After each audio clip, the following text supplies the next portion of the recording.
या देशामध्ये ओबीसी हा एक मोठा प्रवर्ग आहे आणि यालाच सत्तेचा वापर करून भारतीय जनता पक्ष यांचा वापर करून भारतीय जनता पक्ष सत्तेत आली आहे।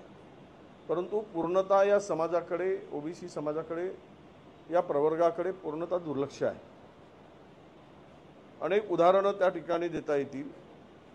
केवळ काहीतरी थातूरमातूर दाखवायचं आणि मतं घ्यायची आणि त्यांचा वापर करायचा, ही मुळात कल्पना जनगणनेची राहुलजी गांधी यांनी गेल्या 4-5 वर्षापासून सातत्यानं जिनकी संख्या भारी उसकी उतनी हिस्सेदारी हे घोषवाक्य घेऊन की जातनिहाय कास्टवाईज जनगणना झाली पाहिजे हा नारा देणारे कोण होते तर राहुलजी गांधी होते। त्यांच्या मागणीचं खरं हे यश आहे। घाबरून सरकारने ही जनगणनेची घोषणा केली आणि स्वतःची पाठ थोपटून घेतली।